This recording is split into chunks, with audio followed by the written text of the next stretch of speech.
Myers Metal Detectors, located in sunny Tampa, Florida, where we sell nothing but fun and adventures, treasure hunting gear, and anything you can imagine for metal detecting. Give us a call, 813-237-1939. Happy hunting and dig deeper. Live from sunny Florida, it's Treasure Talk. Hello, hello. Hey, that's the wrong one. I don't want you yet. Get out of here. There we go. Hit the wrong button. I'm getting old. I'm getting old. Oh, that was great. I loved it.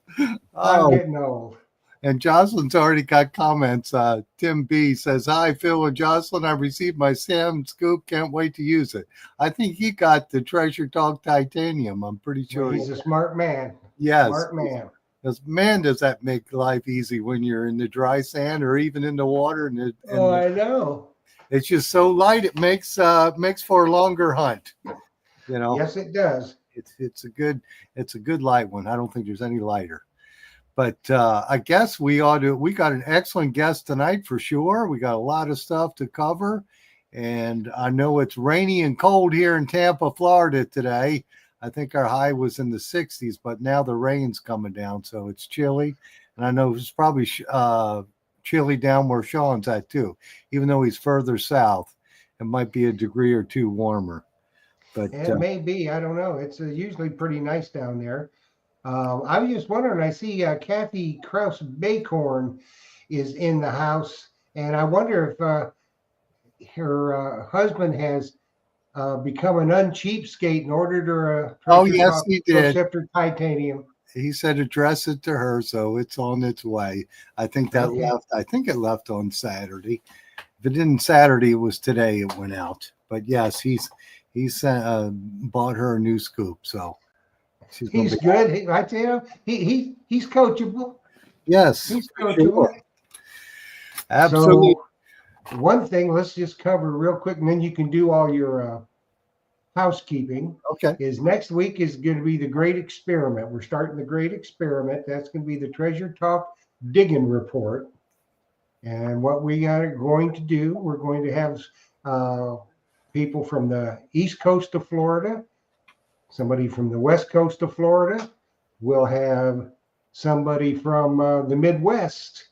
And I'm still looking, avidly searching for people from the West Coast and North, Pacific Northwest or whatever, to be our regional stewards for this.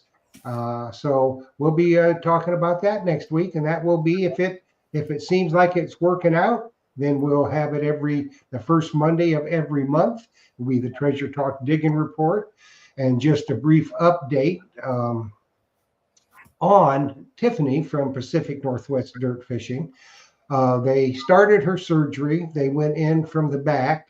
She's got a tremendous amount of hardware in her body. And it somehow she got infection. And so she, they had to close her back up because she was so full of infection. And they're pumping her full of antibiotics, and they're going to try and go in through her stomach to take this hardware out and put new hardware in. So it's touch and go. So, please continue to pray for Tiffany from Pacific Northwest Dirt Fishing. So that's a little update for her. We wish her the best. We love you, Tiff. So you make sure, everybody out there, when you hit your knees, you say a prayer for Tiffany for good health, because we need her in the hobby. She finds a lot of good stuff because they hunt right out there on Goonies Beach. And they have some really good videos. So let's all make sure we remember to say prayers for Tiffany. Absolutely. And I guess I better get started on housekeeping then. So as always, today's show is brought to you by your friends here at Myers Metal Detectors, where we sell fun and adventure. And of course, the views, thoughts, and opinions expressed here by the Treasure Talk guest and member belong solely to the guest and member, not necessarily to Phil Myers, Jocelyn Myers, Myers Metal Detectors, or Jeff Monin. That is true. And of course, the purpose of Treasure to Talk is to promote the hobby of metal detecting and treasure hunting in all forms, and to educate our members in a fun, informative manner. And that's exactly what we're going to do. We're going to do our bestest to do that. Absolutely. That's what we are going to do it. We always succeed every week. We succeed at doing it for sure. I know. And me without, and and me, there's no wine in my cup. Well, that's fault. I actually, I get anyway. I got my Diet Coke, so I'm all amped up. I'm ready to go. Okay, so shall we? Let's do it. All right, everybody. This is one of the most popular young men in the universe. His YouTube channel has exploded, and it continues to explode. He makes good, honest videos. I was telling Phil earlier, I watched one yesterday, I think it was, and it was pathetic. And you could tell they were planting stuff and no technique, had no idea what they were doing. But it was a young girl in a skimpy outfit, so that's why they were getting the views and planting stuff. This guy don't have to plant; he finds. And he also has one of the biggest hearts in the world because he does a lot of returns, a tremendous amount of returns, and it just does great stuff for people, and he don't charge them for it. So yes. Let's bring on, and you've seen him before. His name is Sean Roush. His YouTube channel is Detect Florida, but he also has a killer company, and Phil stocks it. So if you need it, Phil has it in stock. If Phil don't have it in stock, you don't need it. Come from Treasure Tech USA. They got the stork leg shafts and everything. We're going to talk about that tonight. So let's bring on Sean. Hey, Brad, I just saw Rick's comment about the skimpy outfits. Oh my goodness. You see that? Sean looks great in skimpy outfits. Yeah, especially in those Speedo wetsuits, Yeah. Well, it's good seeing you guys. Thanks for the intro, Jeff. That was really, really nice. You are quite welcome. Quite welcome. Yes, and Phil has watched them, and I've watched them, and it does. I turned my YouTube channel into this, but when they do that kind of stuff, it just makes it look bad for everybody. Right. I just don't get it. I don't get it. Yeah, you lose all credibility when you do stuff like that, and it's always obvious. So many of these people. So I had found a ring off camera once, and it was a really nice ring, and I thought, oh, this was like early on when I started doing YouTube. I thought, well, I better just put it back in the water, and I'll turn the camera on and I'll find it again. And when I got home and I started editing the video, I was like, I am the worst actor that's ever lived. I can't ever post anything like this. Like no one would ever believe it. So after that day, I was like, I cannot, I can't plant anything. That's just ridiculous. It's a recipe to lose followers. Right, because we're not actors, we're just regular people. If we were like a movie star actor, maybe we could pull it off. But, right.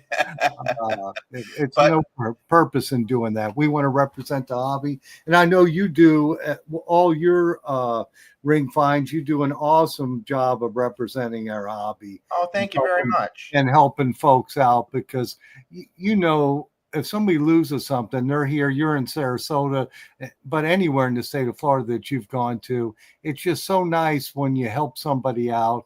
And I always tell Jocelyn that, and I've done this several times, if you can make them cry, if you can make a man cry, you've done your job. That's the best. Yeah. I'm sure a lot of the people watching that know me, they know I do this just for the reactions. I don't do it for money, anything like that. Most of you guys that know me in my personal life know that I've been doing this for almost a decade before I started doing YouTube. And I've never once charged anyone way before, even posting the stuff on the internet or anything like that. It's just to go out with a purpose and to find what you set out looking for. And that moment when you find it and you're about to totally change this person's day, it's the best thing ever. I mean, no money could buy that. No, not at all. No, it's not amazing. At all. And and another good thing about that I've noticed about your videos is that you explain what you're doing. So even somebody who has never beach hunted and may be thinking about doing it, if they watch a couple of your videos, they're going to have a leg up. Absolutely. And You and know? I know that a lot of the people that watch my videos are watching because they're either just getting into the hobby or they're interested in the hobby. And I not only want to make it entertaining for them, but I want them to get something out of it and not just watching what I find that day. And I know I'm kind of hurting myself by making everyone's skills improve at the beach, but I don't really care because it's not a competition. Like most of No. us, we just do it for fun. So, you know, if And I can I make, look at it, what's that? yeah, I look at it this way, Sean. If it's meant for you to find that, you're going to find it. If it's not, you Absolutely. won't. Absolutely. You And that's know, why that's all. a lot of the times I go out metal detecting, I bring a bunch of people with me. And it's not just, I mean, it's just because I don't care if I find anything. I have enjoyment seeing other people find stuff. And even when I see these posts online, someone finds a big fat diamond ring, I'm not jealous. I'm thrilled for them. That's amazing. That's what we're all trying to find. And when you see people succeeding, it's just awesome.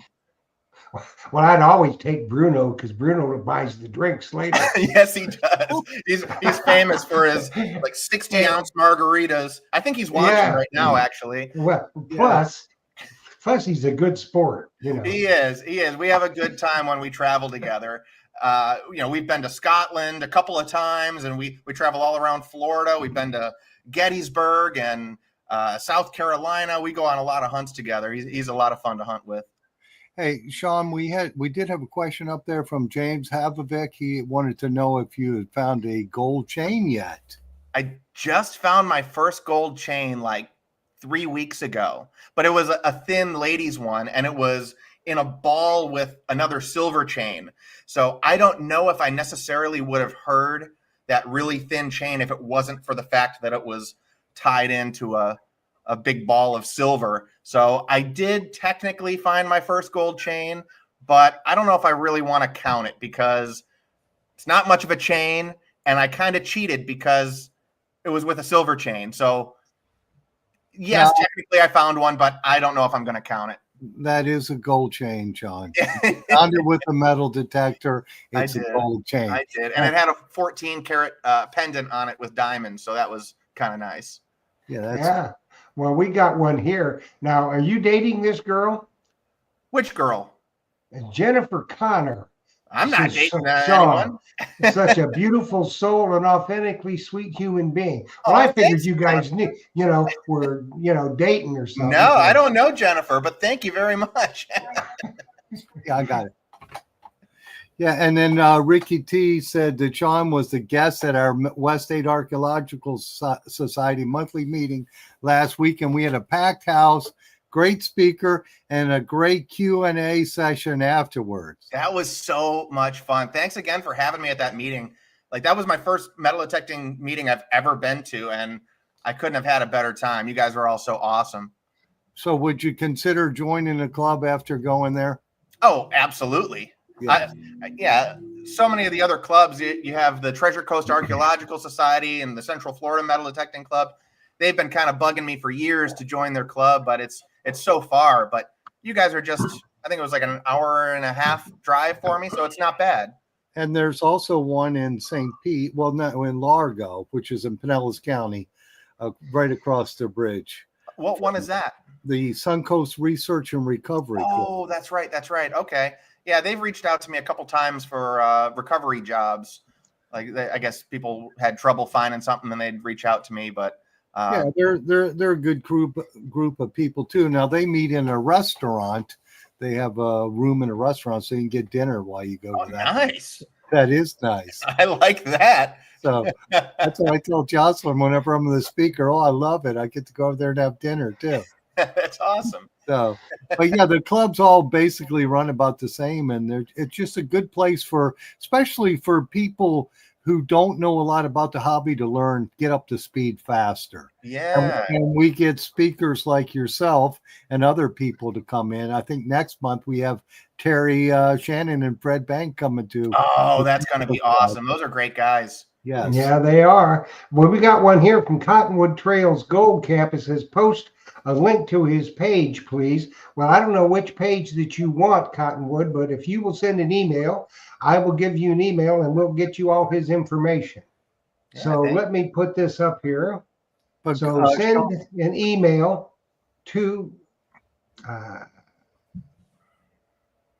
treasuretalkshow@gmail.com and we will get you the link for Detect Florida, which is going to be a killer channel for you to watch, as well as Treasure Tech, where you find a lot of great products, and we're going to talk about some of them. So, Cottonwood, send an email to treasuretalkshow@gmail.com. We'll get you fixed up. yeah, and Sean was just lifting his mug there, and it's got it on there too. Detect Florida, right? That's the YouTube channel. That's a YouTube channel. And it looks like we got a comment. Stephen Nary said, watch this gentleman return some nice stuff. Inspire me to buy a Manticore so I can do the same. Awesome. That's awesome. That's the machine for the job right there. Yeah, the Manticore is a good detector, and we still have a few left at the sale price that we had talked about before, the $11.99 deal. That's incredible. Yes, I still got some left. So if you want to get one, do it quick because it's not going to be here forever, for sure. Yeah. I'll run out, and then I think the new price now they raised it is $17.99. So yep. And it looks like there's another comment from Tom Becker. Sean, is the Rolex watch the most expensive item you have found? No, definitely not. So I found 3 Rolex watches. 2 of them were recoveries, and one was just out. I was at Paso Grill Beach in St. Pete, and I was with a bunch of people, and I found a Rolex out in the water that was still working, actually. But excuse me, none of those were my most expensive finds. I found a number of rings that I've recovered for people. I think my most expensive one was a platinum ring with 3 1-carat diamonds on it with a whole bunch of diamonds around it. And it was just a massive platinum ring. And I'd say that was probably between $20,000 and $30,000 if I had to guess. But, I found an 18-karat diamond Tiffany bracelet on the channel. I know that was an expensive one, but I don't know what a lot of these things are worth just because I don't sell anything. And, I don't know. I don't ever put a price on any of my finds just because I'm just in it for fun, and that's it. And Stacy's asking, were you able to return the 3rd Rolex to the owner? The one that I found in the wild? No. I reached out to Rolex I gave them the serial number to not only authenticate it, but to see if there were any insurance claims or anything like that, or if they would maybe contact the owner. And they said, no. They said after they sell a watch, they said they don't know if the original owner sold it or whatever, and they can't reach out. They said, all we can tell you is that no, it's never been reported lost or stolen, and that's all we can tell you. So I made a few posts online to see if anyone lost a watch at the beach. I received no replies. So I still have that watch, and unfortunately, the saltwater did a number on it at the crown, the little dial that changes time. It was pulled out when I found it, which makes the watch not waterproof, and a couple little drops of water got in there, and that's all it took. So even though it was working when I found it, I put it in my safe, and when I pulled it out months later, it's all crusty and nasty inside. So she's a goner. Yeah, but it's still a cool find and a cool story for sure. Yeah. So let's talk a little bit about the items you manufacture down in Sarasota. Oh, certainly. So the biggest thing that I do, so I like to support other water hunters, and I like to make these accessories geared towards water hunting and improving that experience. And one of the big things that a lot of people complain about when they hunt water is fatigue, because you're in the water, you're trying to swing this machine in the water, and it's just fighting you. The amount of resistance is pretty great, and it really decreases not only your swing speed, but it increases, well, I should say it decreases your hunt time, because a lot of these people, their arms falling off by, a few hours into the hunt. So one of the things I manufacture is a very thin carbon fiber, what I call the stork leg shaft, which it reduces the drag in the water by up to about 58%. So it greatly increases your swing speed in the water, and it allows you, there you go.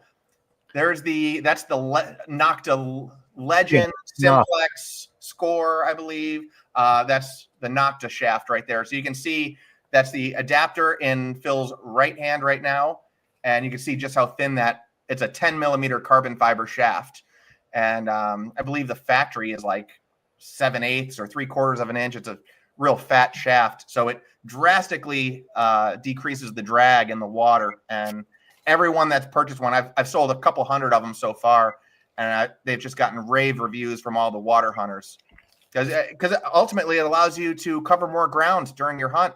The faster you can swing, the more land you can cover. You're going to find more stuff. Yeah, I have that on my Manticore, and you Oh, can yeah. feel the difference. I'm sure you know that. Oh yeah, yeah. And you make them for the folks who are still swinging the Excalibur 2s. Those Yeah. you really feel it on that too. Yeah, the Excalibur shaft, it replaces the entire shaft on the Excal. It's the arm cuff all the way down to the coil connector. And yeah, it's unbelievably drastic difference. When I used to swing the Excalibur, I would run the Anderson hip mount kit with the stork leg shaft. So you're basically swinging nothing. I mean, the detector weighs, it's the weight of the coil and that's it. And it was just the biggest game changer for me, metal detecting. And then when the Manticore came out, immediately had to make the Manticore shaft. And that's just been the biggest seller by far. Yeah, we did have a comment up there by my friend Robert Ridgway II. He says he loves his stork leg on his Legend. Oh, that's awesome. Glad to hear it. Yes, because that makes now you're using the factory upper to make that, right?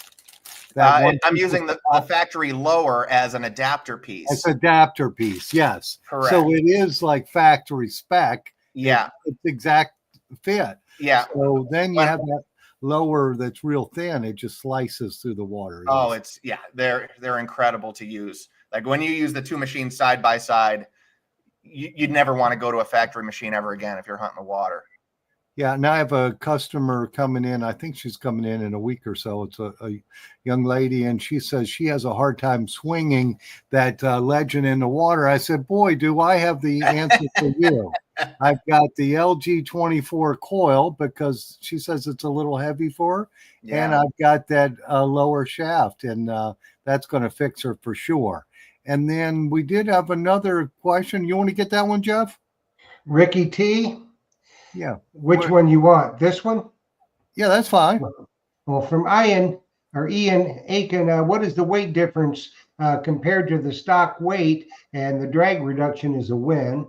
Yeah, so the weight reduction, it depends on which machine you're talking about. But if we're talking about like the Manticore or the Equinox, it's only a marginal difference in weight. So my carbon fiber, because it's so thin, the walls of the carbon fiber has to be significantly thicker. Otherwise, you get a lot of flex in the water. So I had to make it as rigid as possible. So to not only answer that question, I'll answer Rick Tumbleson's question that's on the page right now. The lower part of the leg is hollow just due to the manufacturing of the carbon fiber. They have to have a steel rod that they wrap the carbon fiber around when they make it. So I have the smallest inside diameter to have the absolute thickest wall diameter of the carbon fiber. Because as most of you guys know, carbon fiber weighs almost nothing. So I made that shaft as thick as possible just for ultimate rigidity when you're swinging. Okay, but yeah, as far as weight goes, it's only like 1.5 ounces less than the factory shaft. Yeah, because those detectors now are so light. I mean, compared to what we swung 10 years ago. Oh, yeah.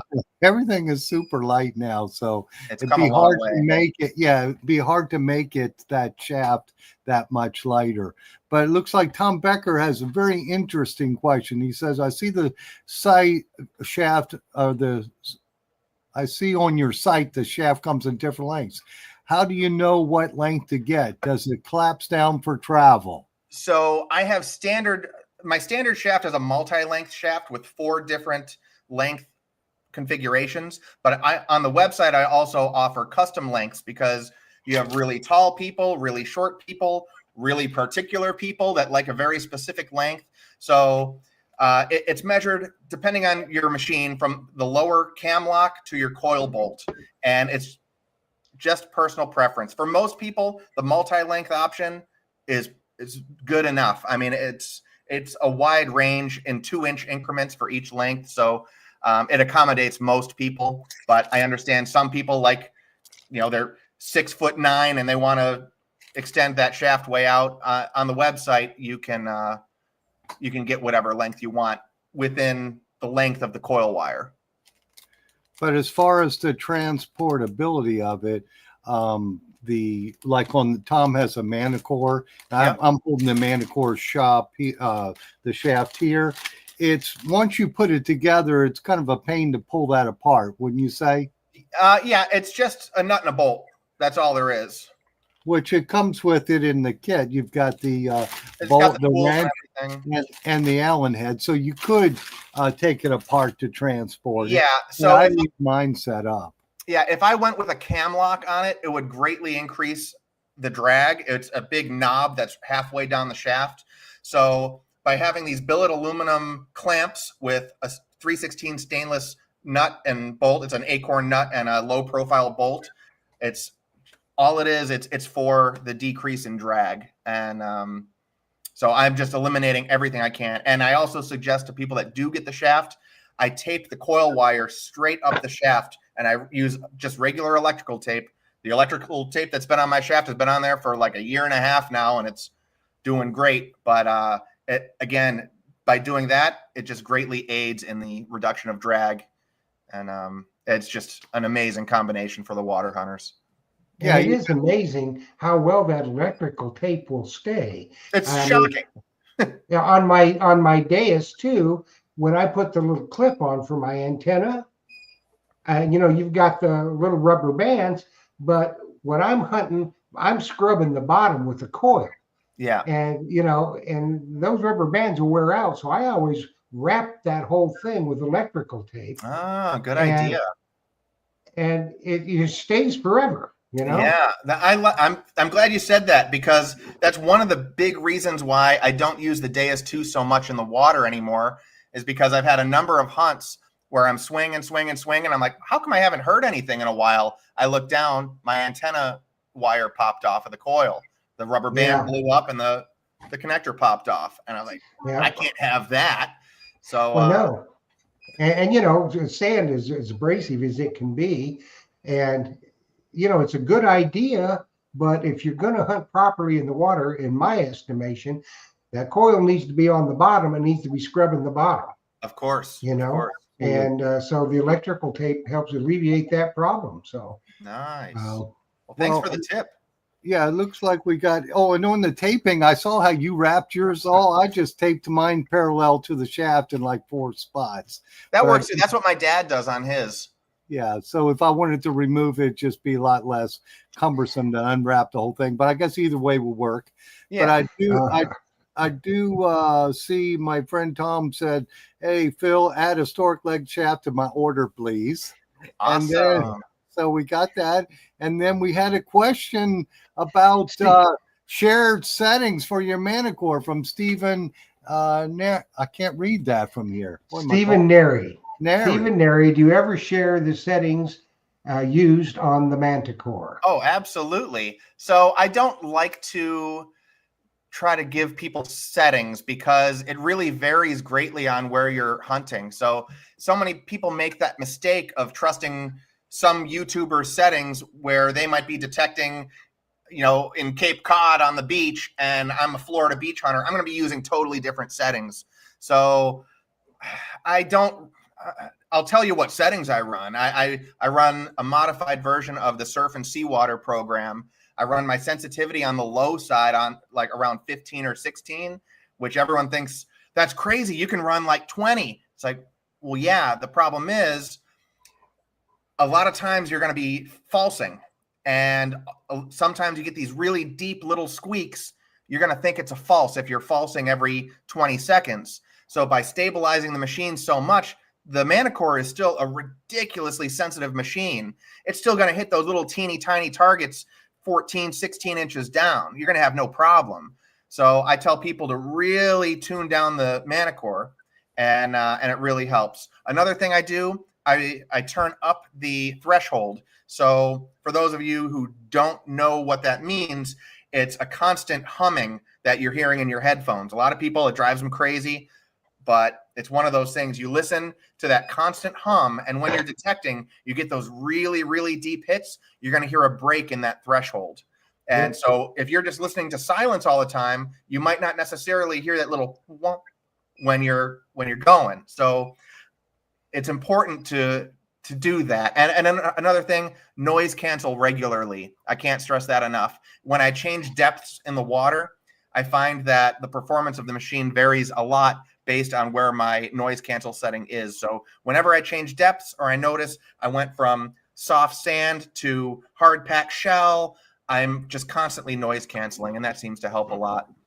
Yeah. Plus the fact, Sean, and you'll bear me out on this, if it depends which coast you're hunting on, because Very the much. salinity on the Atlantic side is a lot more saline than it is on the Gulf. Yes, it's very, very different. And that's why you don't see me putting my settings on the YouTube channel. I'll reply to people if they ask, but I am not one of those guys. I know better than to, let people think that this is what's going to work for you, because it probably won't. I mean, it'll work, but there's probably settings that'll work a lot better.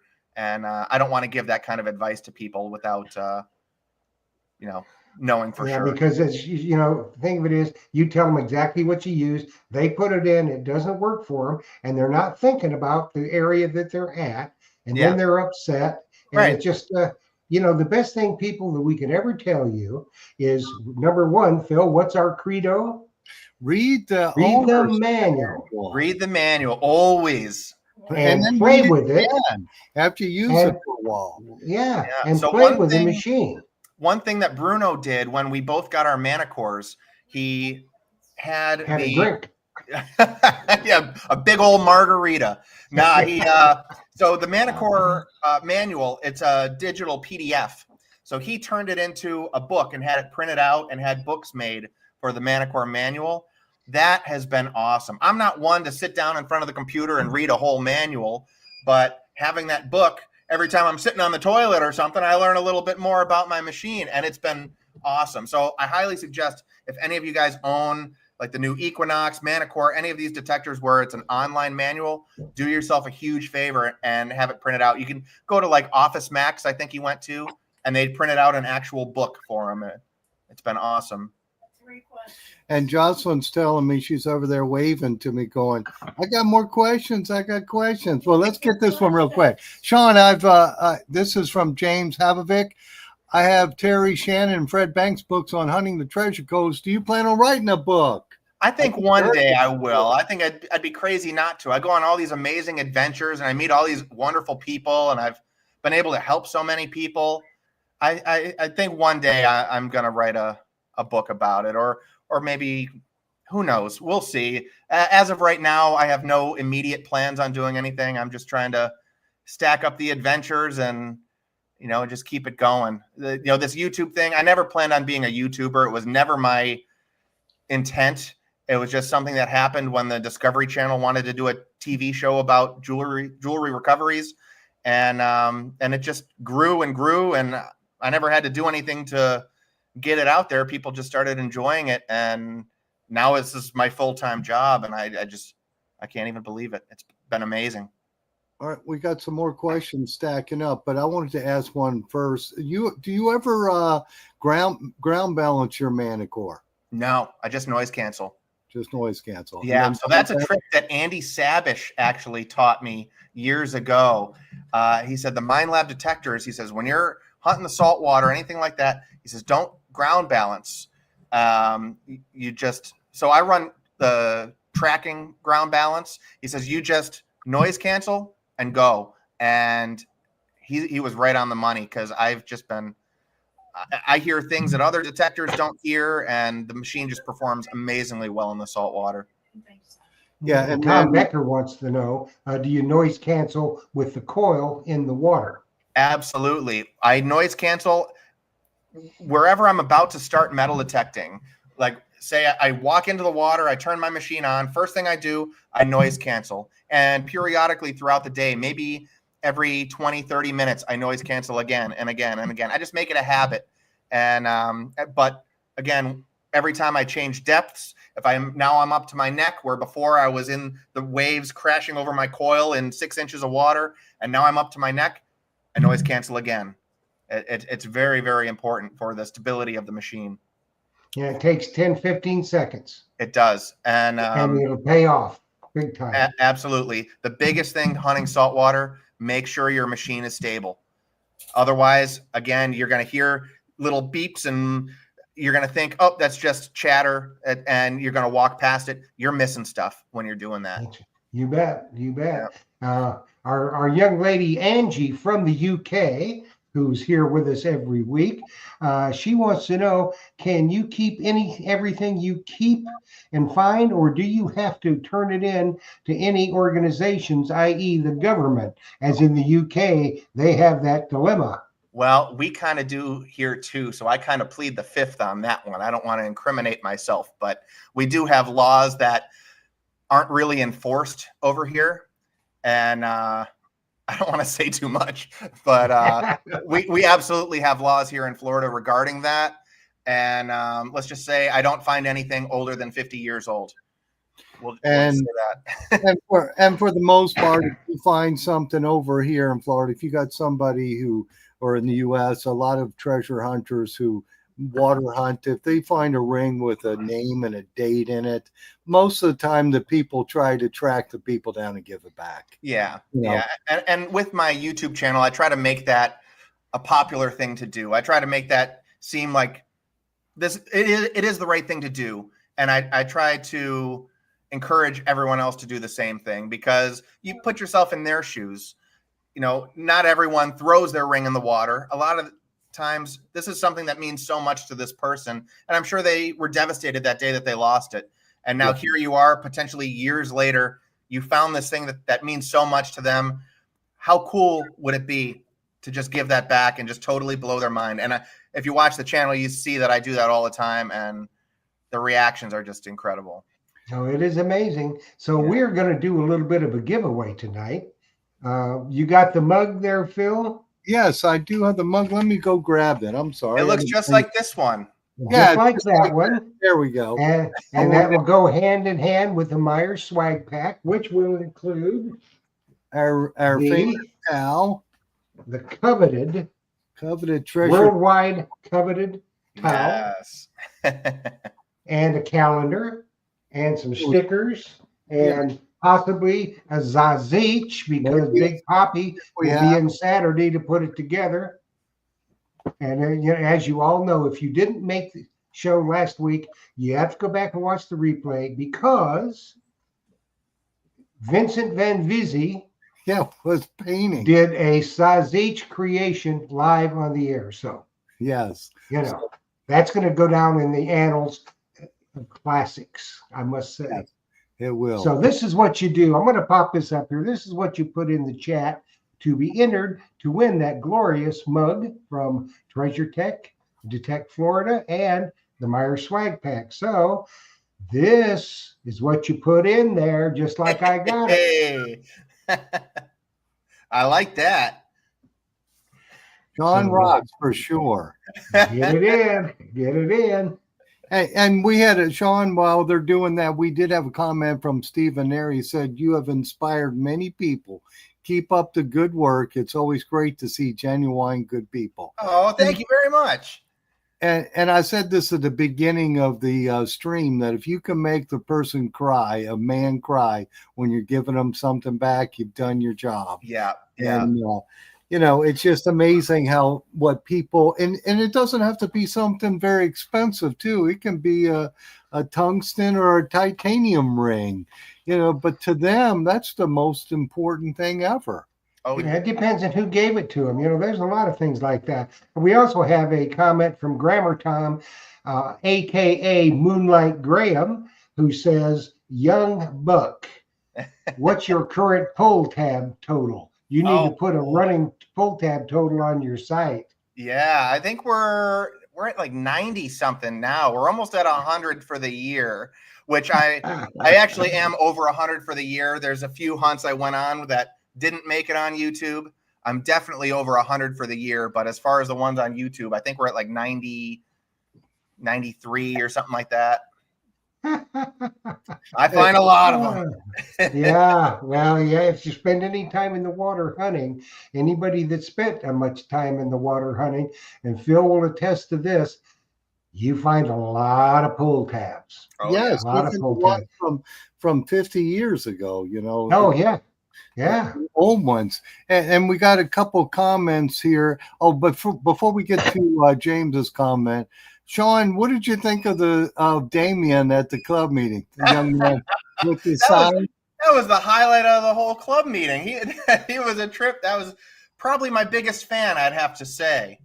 Did he make that sign? Yeah. It was so funny. It had a big pull tab on it. A freaking pull tab, and he came running up to me when I walked in the building. Can you sign this? I was like, oh, that's amazing. It was the coolest thing. He was the nicest kid, and he knew about every single one of my videos. And oh yeah, he knew everything, because when he spoke, it was like an adult speaking, and I don't know how old he was. Yeah, 7 or 8, and it was just funny. He's a super fan. Yes, he is a super fan, and he said that's why he got into metal detecting and watching your videos. I love that. And the dang pull tabs, there's so many of them. What's the bad ones, the real bad ones that you really hate, especially for hunting on the West Coast, where you've always got a bunch of shells coming up in the scoop, those gold ones. Oh, and you just see the edge of it. Yeah. You know, and you go, oh, okay, good, finally. And then you get a freaking pull tab. A freaking pull tab, man. Yes. Well, Damien's grandfather had come in and bought the detectors for him, and it's, I guess, his brother, and and then he bought detectors for his son-in-laws also. So that's how they got into it, because of the grandson watching your videos. Oh, that's great. I was in Publix the other day, and this woman, I'm in the aisle and I'm getting some stuff, and I said something to the one employee, and she looks up at me and she says, "Your voice sounds familiar." I said, "Oh, I'm on YouTube." And she says, I thought that was you. I didn't want to say it, but she said, "I bought my husband a metal detector for Christmas because he loves your videos." I was like, "No way." So funny. It's like you just never know. And that's, for me, it's been so much fun. Now that the channel has gotten so big, I run into people out in public, and they're all just so nice. And I look at other YouTubers, you see a lot of really nasty comments on their page, and then you go to mine, and it's just the nicest people saying stuff. So I have the best fans, and my viewers are just incredible. Well, some of the other YouTubers, they tend to get a little carried away, and they talk down to people. And a lot of them don't realize that, if you're going to have a YouTube channel about this, make it G-rated. It's got to be family rated. And a lot of them can't quite grasp that concept, I don't think. Absolutely. And, they're bad-mouthing this or bad-mouthing that, and that gets you nowhere. And that's one of the reasons why your channel is such a hit, is because, first of all, you're just a good dude. Thank you. And secondly, you treat people how you want to be treated. Absolutely. And that means a lot. So. Absolutely. Well, Jocelyn's yelling over there. We have questions. And so. Okay, well, let's do a giveaway first. Do that, and then we'll ask Sean this question that's on the screen. So, are we doing the giveaway? Yeah. Let's see. Here we go. Here we go. Round and around and around. Tim B. Tim B. got it. Hey, congratulations, Tim. Yes, Tim. So what you need to do, let me get rid of this. And then I will put up, you send your name, address, phone number, and shirt size, please, to treasuretalkshow@gmail.com, and we will get that information to Sean, and we'll get it down to Phil, and you will get your swag pack, what is each in a shirt, and who knows what else in it, and you'll get that other collector's item mug from Treasure Tech /Detect Florida. So make sure that your name, address, phone number, and shirt size, please. Get that to me, and we'll get it out, and you'll get your prize. So, there congratulations. It's going to be some good stuff. It is. And Sean, this question here is from James Havovic, and it disappeared that quick. But he said, my father and I worked together in the fire department on Space Ghost. Do you still hunt a lot with your dad? Oh, all the time. And actually, I think this week or next week, he's officially retiring. And he and I are going to be out all the time as soon as he doesn't have to report back to work anymore. So it's exciting times right now. So yeah, we're going to be able to go on a lot more adventures together, and he'll be able to be on the channel a lot more here pretty soon. That's cool. Now, does he still use the Excalibur, or what does he use? No, he's using a Manticore now. Oh, okay. Yeah. He moved up. I think he was tired of me finding all the gold every time we went out, and he's like, oh, I think I got to get one of those Manticores. So yeah, he's loving it. Yeah, well, you got to walk over it to find it. So absolutely. Well, it would always frustrate him a lot because we're hunting side by side. Oh, I got another gold ring, and he's like, "Are you kidding me? Another one?" And yeah, he was getting a little frustrated. But now he's really, I mean, he's got it now. He's finding gold pretty regularly when we go out. Yeah. So I did have a question from somebody wanting to know the best wired metal detector headphones for the Legend, and that you've got a lot of choices. You got the Thresher, you got the what else? Gragos. You got two different Naka wired headphones. So just call me, Scott B. Give me a ring tomorrow, and we'll get you set up for sure.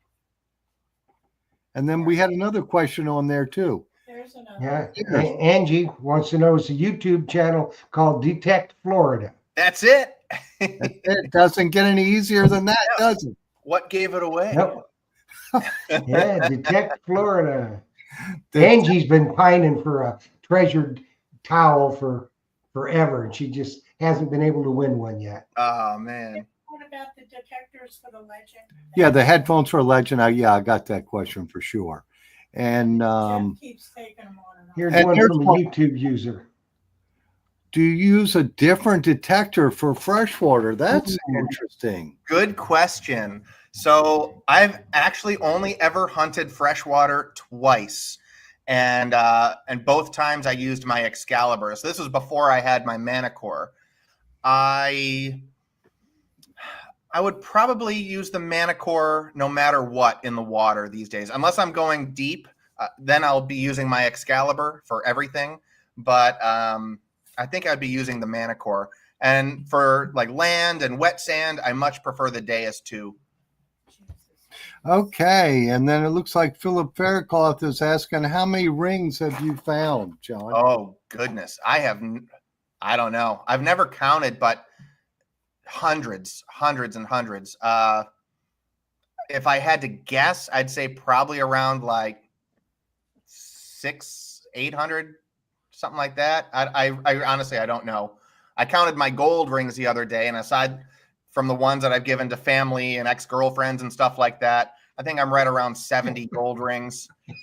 Well, thank God you found him for the ex-girlfriend, you know. You I didn't have know. a lot invested there. Huh? Every once in a Well, while, they somebody- give them back, but I have lost a couple. Well, you know what's really good is if you gave a ring, a distinctive gold ring to a girlfriend, she becomes an ex-girlfriend, and then you find it again. I know. I find it out in a pawn shop or something. No, find it in the water. You know, that'd be good. Oh, I wouldn't would it? love that. Well, somebody said something here about there's no way to keep up with Sean on a ring count. That guy has the shine. Thanks, Rick. That's a Rick always cold says the nice statement, isn't things it? about me. He's too Yeah. nice. I used to hunt with Rick somewhat regularly. It's been a while, but I need to get back with that guy and hit some beaches.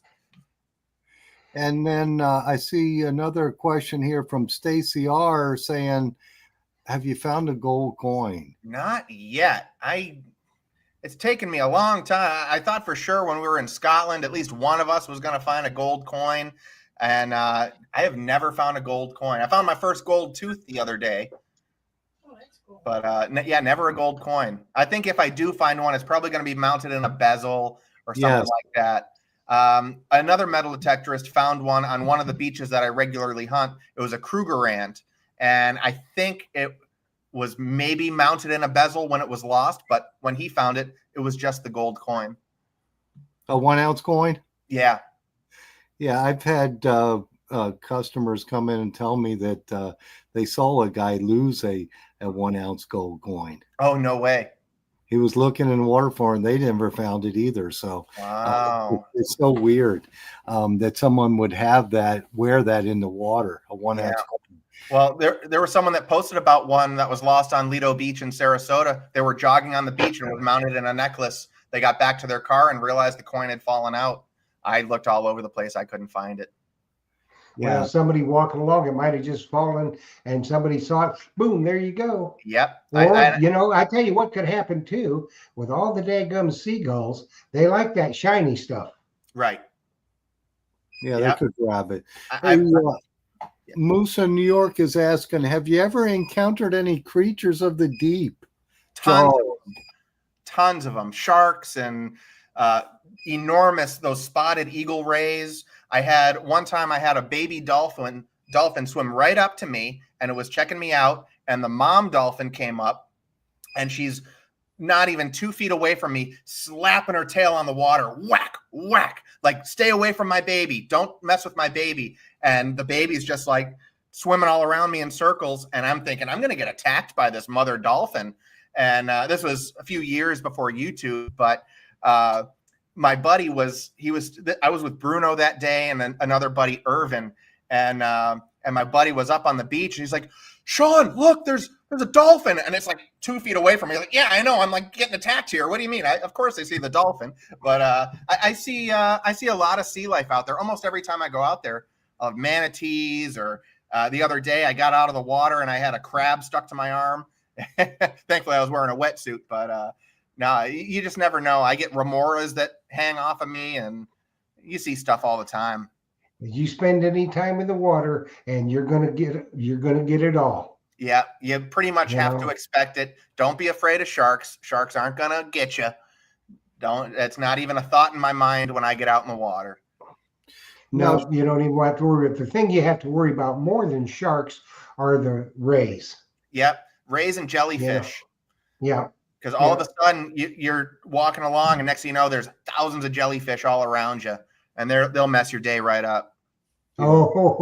Especially when it's the water's so warm, you're not, wearing protection. I mean, I've taken, even on the hot summer days, to wearing the skins, that I wear inside the wetsuit, simply for that reason. Yeah. Because they do breathe. They're a little bit hotter, but I tell you what, you get swiped by a jellyfish, that's bad.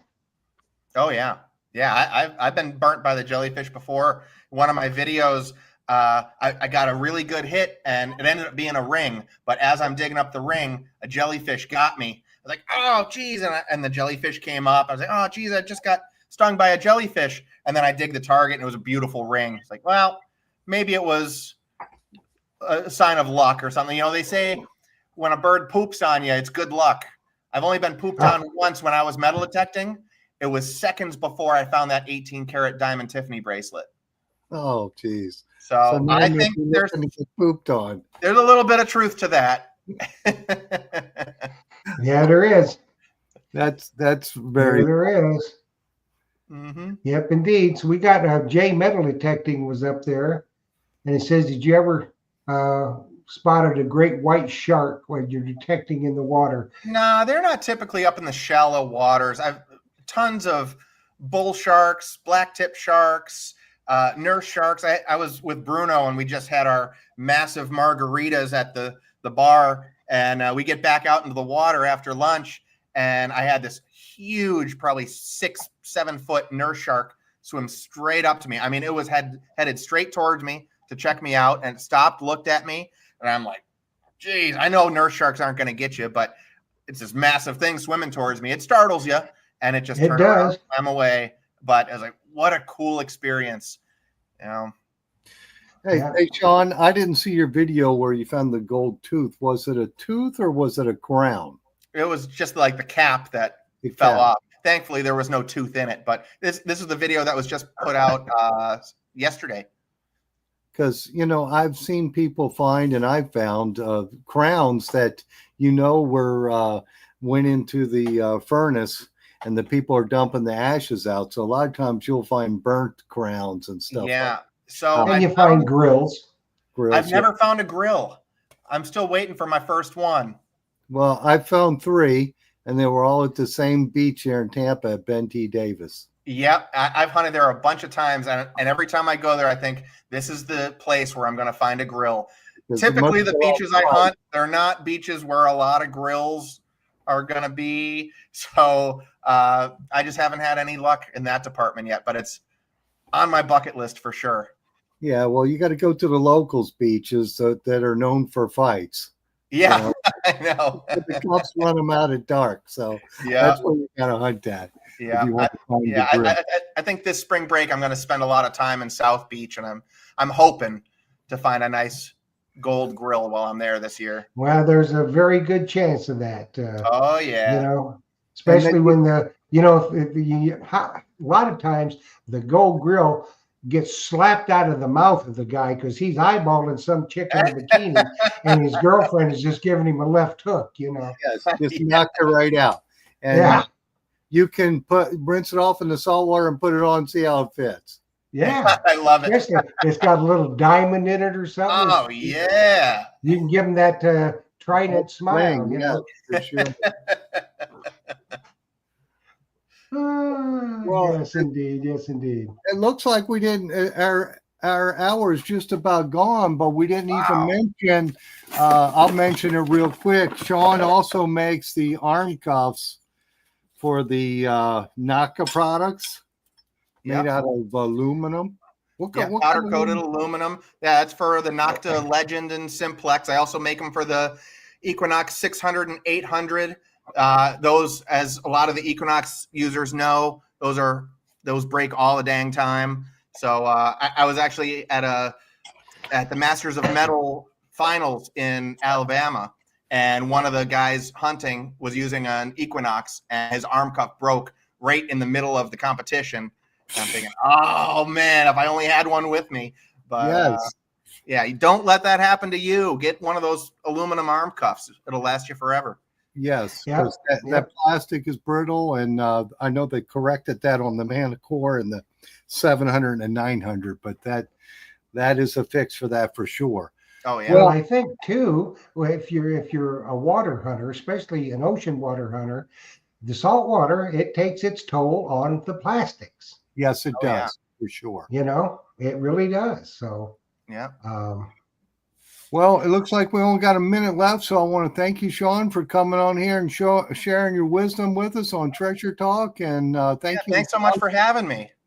And thank you to Jeff for sure. And Ricky T says, thanks for the great show, guys and gals. See y'all next week for sure. I'll see everybody next week. Thank you to our many members here on Treasure Talk YouTube and Facebook page. And be sure to check out Sean's YouTube channel, Detect Florida, because it's very entertaining for sure. And you'll see a lot of good scenery of our beautiful state of Florida for sure.